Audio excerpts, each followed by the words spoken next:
Chers amis, bonjour. Nous sommes le samedi 17 juillet 2021. Il est 9h30. Quelques news de l'Arménie, de l'Artsakh et de la diaspora arménienne. Tout d'abord, l'Arménie, donc le président du Conseil de l'Europe, Charles Michel, avec une délégation, est arrivé hier, après-midi, fin d'après-midi, à Yerevan.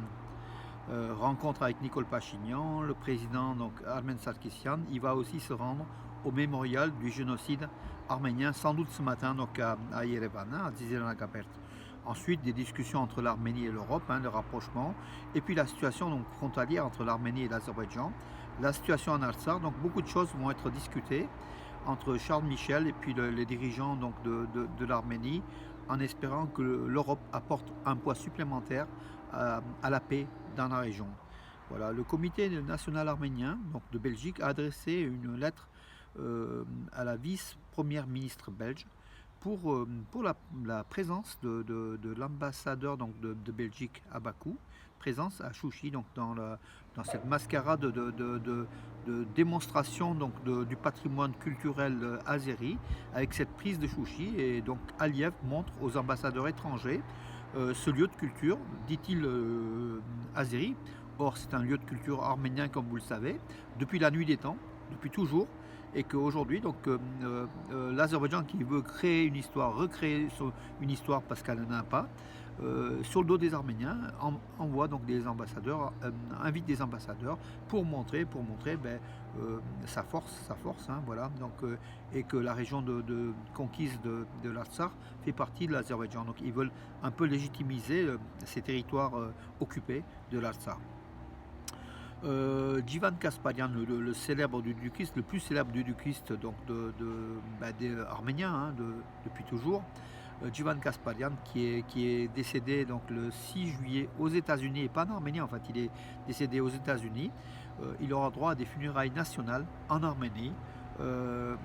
Nicole Pachinian a fait créer une commission justement pour ces funérailles nationales de Djivan Kasparyan qui se dérouleront en Arménie, et puis il reposera au Panthéon d'Erevan, en plein cœur d'Erevan, au cœur de son peuple, son peuple qu'il adorait. Voilà.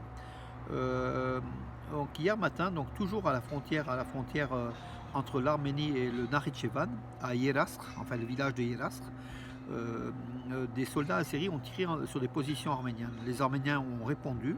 Voilà, c'est là où il y a 2 jours un soldat arménien avait été tué. En fait, c'est une région qui est, comment dirais-je, c'est une partie sensible de l'Arménie. Donc cette frontière arméno-azérie du Nakhitchevan.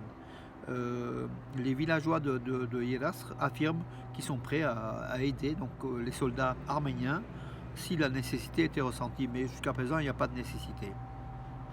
En Artsakh, le président de l'Artsakh a signé hier un projet donc, pour assurer en habitation les familles touchées par la guerre, blessées de guerre, morts, disparus, et puis voilà, donc, et à Stepanakert,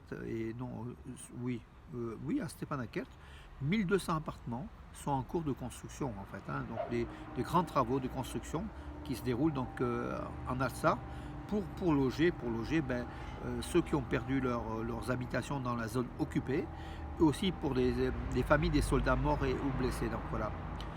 Le maire de Sissian, donc dans la Sunnique, c'est le passage entre l'Arménie et l'Artsakh, le maire de Sissian, Arthur Sarkisian, a été arrêté. On lui reproche beaucoup de choses.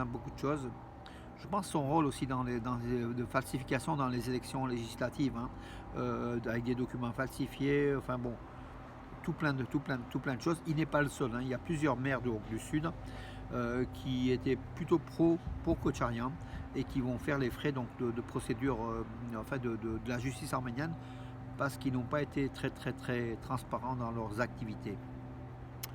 L'Arménie recense 5448 familles et au total 21 615 réfugiés de l'Artsakh. Donc plus de 21 000 réfugiés de l'Artsakh depuis la guerre de l'Artsakh, la guerre de 44 jours, séjournent toujours en Arménie. Voilà. Hier, Nicole Pachinian s'est familiarisé avec le processus de production de verre de l'entreprise Saranist. Donc c'est une entreprise qui produit des millions et des millions de bouteilles de verre, de tout ce qui est bouteilles de bière, de vin, et qui distribue de cognac, qui distribue à travers toute l'Arménie et peut-être même au-delà de l'Arménie. Voilà.